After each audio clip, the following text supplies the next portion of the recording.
Earth was quiet now, not peaceful. Just silent. Skies had no planes. The cities were broken. The fields were dry. Once full of life, Earth was now a memory. The rulers in space said Earth was dead. They said no human remained who could fight back. But they were wrong. Beneath the Rocky Mountains, deep inside a cold tunnel, Cole Baxter stood with his back against a stone wall. His clothes were covered in dust. Scar crossed his left cheek. He had not smiled in years. Behind him, 6 others waited. They were not soldiers with shiny gear. They were fighters, with worn boots, old weapons, and hearts full of fire. Dana Brooks worked on a black device. She was fast with her hands, and her mind moved even faster. She didn't speak much. Her short hair was tucked under a cap, and her eyes stayed locked on her work. She hacked into Crown systems like it was nothing. Cole looked at her and asked, "How long?" 2 minutes, she said. Luke Harris sat near the tunnel opening with a rifle. He had sharp eyes and a calm face. If someone moved out there, he would see them before they got close. Maria Quinn, the oldest of them all, stood with her arms crossed. She had seen battles long before Cole picked up a weapon. "Are we sure about this target?" Maria asked. Cole nodded. "It's one of their scout units. They come here to hunt, for sport." "For fun?" Maria spat on the ground. "They think Earth is a game. You will learn it's not," Cole said. The Crown, the rulers from above, believed they had broken Earth. They sent troops to the planet once every few months. They hunted survivors for practice. They brought back bones to show their power. The Queen wanted every fighter on Earth gone, but she had no idea what was hiding under the mountains. Dana gave a short nod. "We're in." Cole gave the signal. The team moved. Like shadows, they climbed out of the tunnel and into the dark woods. The sky was gray, the air was cold. Snow fell in small flakes, but no one felt it. Their blood was hot. They had a plan. A transport ship from the Crown had landed 2 hours earlier. It was parked near an old highway. 5 men in armor walked near it. They laughed and talked loud. One of them threw a grenade at a tree, just to watch it burn. Luke took the first shot. 1 soldier fell. The rest turned. But before they could raise their weapons, Cole and Maria were already there. Maria swung a metal pipe into one man's helmet, cracking it open. Cole shot another through the chest. The last 2 tried to run back to the ship. Dana used her device to lock the ship's door. They pounded on it, screaming for it to open. "You're not going anywhere," Cole said. One of the men turned and begged, "Please! I didn't mean to kill. I was told they were just animals." Cole didn't blink. He pulled the trigger. Dana stood beside him and said, "We need to leave before they send more." They ran back to the tunnel. Once inside, Cole looked at his team. They were breathing hard, but no one was afraid. "Let them come," Maria said. "They hunted us for years," Cole said. "Now we hunt them." And in that moment, under stone and steel, Earth was alive again, not with fear, but with purpose. The hunters had become the prey. A fire burned deep in Cole's eyes. The fight near the old highway was just the start. The Crown thought Earth was weak. They thought the fire had gone out. But Cole and his team were going to show them the truth. Earth was not finished. Not yet. Back inside the tunnel, Dana was working again. Her fingers moved fast over the device she had built from old Crown parts. The screen flashed green. "I found one of their main lines," she said. "A signal tower on the East Ridge. If we take it, we can send false orders." Maria raised an eyebrow. "Fake orders," Dana nodded. "We can tell their scout teams to move where we want, split them up, break their pattern, make them blind." Luke checked his rifle and said, "Then we hit them one by one." Cole stepped forward. "We don't just hit them, we destroy their control. We take their tools and use them against them." The next morning, they moved before sunrise. The cold was worse now, and snow covered the hills. They crossed old roads, broken bridges, and dead towns. No one spoke much. The silence of Earth was heavy, but it gave them cover, gave them the ground they knew better than any other soldier. They reached the East Ridge just before nightfall. The tower stood like a metal finger pointing at the sky. It blinked red at the top.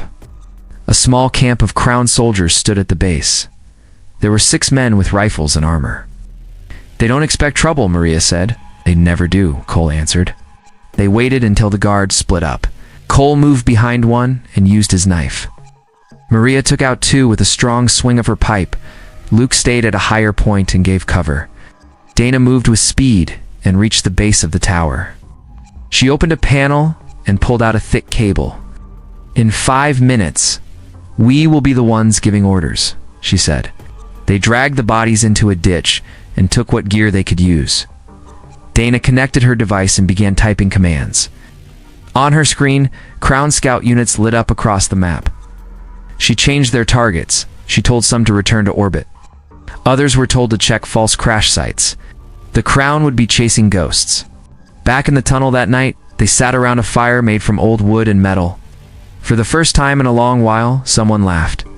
It was Luke. "I still can't believe how fast Dana broke their code," he said. Dana shrugged. "Their tech is good, but they never thought anyone would fight back." Cole looked at the others. "This is only the start. They will notice soon. They will send more. We have to be ready." Maria looked at the flames. "Let them send more. We will send them back in pieces." 2 days later, they struck again. This time, it was a supply drop zone in the north. They planted mines in the snow. When the transport landed, it exploded before the soldiers could even step out. The fire lit up the sky for miles. Every day, Cole's group hit harder. They freed prisoners from Crown labor camps. They took weapons from fallen enemies. They left signs behind at every site. A symbol carved into stone, a circle with a slash through it. The mark of Earth. Soon the name of Cole's team was being whispered across the stars. They were not called rebels.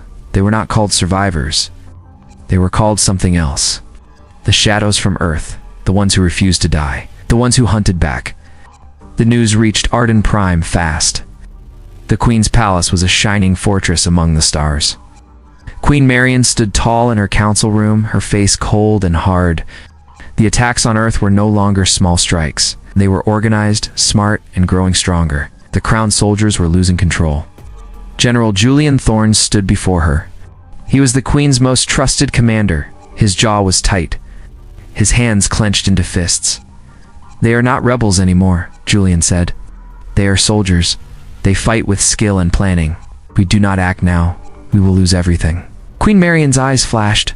"Send my orders. It's martial law across all systems near Earth. No one moves without my permission. Find their base. Destroy it. Leave nothing."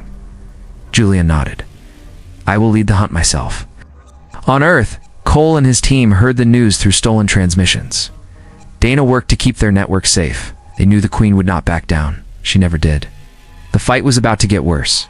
"Julian Thorne is coming," Cole told the group. "He will bring the best soldiers. We have to be ready." Maria tightened her grip on her rifle. "Let him come. We will show him what Earth's fighters can do." The Resistance spread their forces across hidden bases and caves, old factories, and ruined towns. They moved fast and struck harder. No place was safe for the Crown soldiers. One night, Cole, Maria, Dana, and Luke prepared for a dangerous mission. They planned to board a Crown warship in orbit and use it against the Queen. Luke checked his weapons. "This is madness." Cole smiled. "It's the only way to win." Dana connected her device to the ship's system once they sneaked inside. She bypassed the security and took control of the ship's weapons. "Done," she whispered. "We can fire on their fleet." Cole led the attack from the ship's bridge. They fired at the enemy's command station on a nearby moon. The explosion was huge. It shocked the Crown's forces. Back on the ground, soldiers from the Queen's side scrambled to respond. They sent more ships and troops to Earth's orbit, the sky filled with fire and metal. Maria fought in the streets. Her rifle roared as she took down enemy soldiers. Luke covered her, picking off attackers from above. Dana worked the radios, sending false signals and confusing the enemy. Cole moved like a shadow. He struck at supply lines, cutting off the Queen's soldiers from food and ammo. The Queen's consort, Commander Julian Thorne, landed on Earth with a large force. His goal was clear: hunt down the Resistance and end the fight once and for all. Julian's men searched towns, destroying everything. They showed no mercy. They believed fear would break the fighters. But Earth fought back. In a narrow valley, Cole's group set a trap. They used the rocky hills to hide. When Julian's soldiers marched in, they attacked from all sides. The battle was fierce.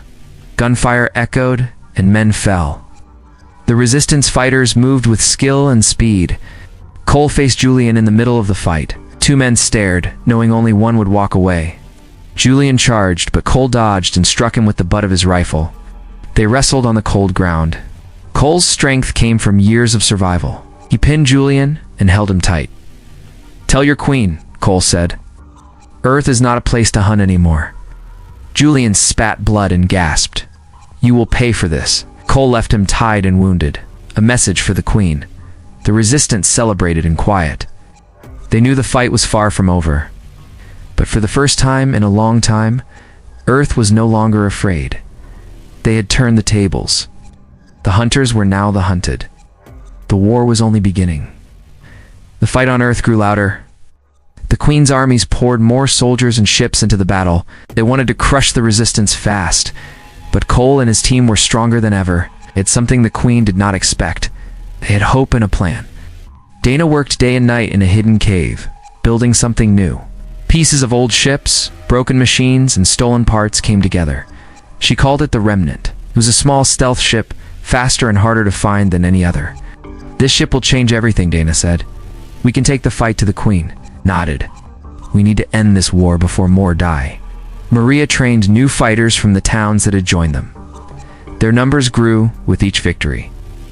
People were tired of living in fear. They wanted to fight back.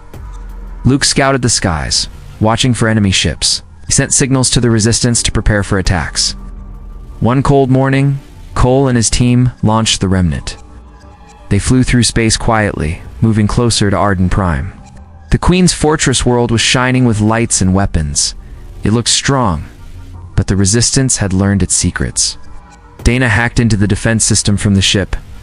She shut down the shields around the planet, giving them a chance.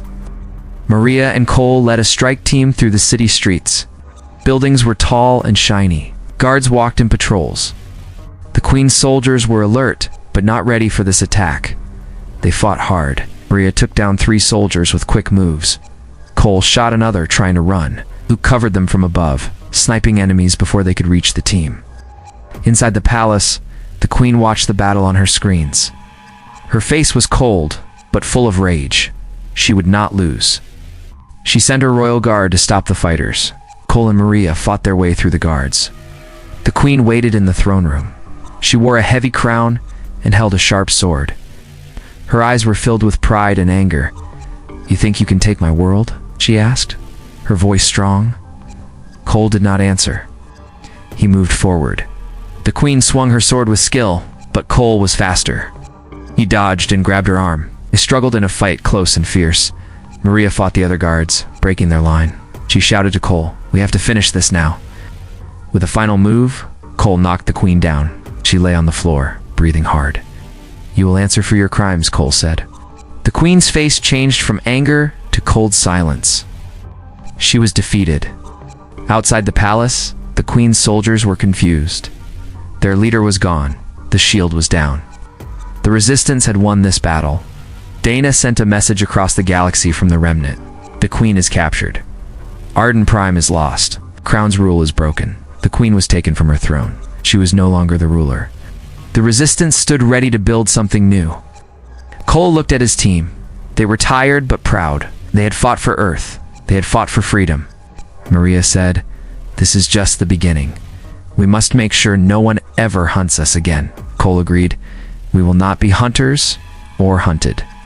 We will be free." The war was not over yet, but the strongest part of humanity had returned. The fire of Earth burned bright again. The Queen was gone, but the fight was not over. The Crown's warlords scattered across the galaxy. Some still held power and soldiers. They wanted to take back what they lost. The new leaders of Earth's resistance knew this. They could not let old rulers rise again. Cole stood on a hill overlooking the city that was once the Queen's palace. The stars shone bright above. The people below cheered quietly. They had waited a long time for this moment. Frida Maria joined Cole. She held a map of the galaxy, marked with places still under the Crown's control. "We have work to do," she said. "The warlords will try to fight back." Cole looked at the stars. We cannot rule like the Queen did. No one will be above the rest. Dana came to them, holding a small device. The remnant is ready for the next step. Can send messages to every world. Can build a council, a place where all voices are heard. Luke smiled for the first time in years. Psst, we can make something better. Something real. The new leaders of Earth began to reach out. They sent ships to the outer colonies. They freed prisoners.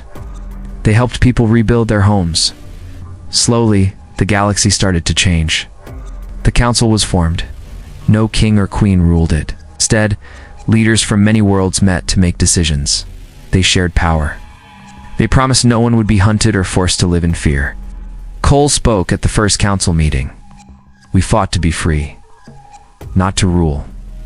Not to be masters. Freedom means everyone has a voice. We must protect that. Maria stood beside him. The fight will not end today, but together, we are stronger. The council sent peacekeepers to troubled worlds, helped stop small wars and protect the weak. Dana built better ways to share information. The shadows that once hid Earth's fighters now helped light the way. Years passed, Earth healed. Cities grew again. Children played in the streets. The scars of war remained, but they reminded people to never forget the cost of freedom. Cole walked through a park in the city. He saw children laughing and chasing each other, smiled. This was what they had fought for. Maria joined him. We changed the galaxy. Cole nodded. And we will keep it that way. Hey! From the ruins of the old world, a new age began. One where humans were not hunters or hunted. They were free, strong, united. The story of Earth was no longer one of fear and silence. It was a story of hope and fight. A story that would be told for generations. The war was over, but the true journey had just begun.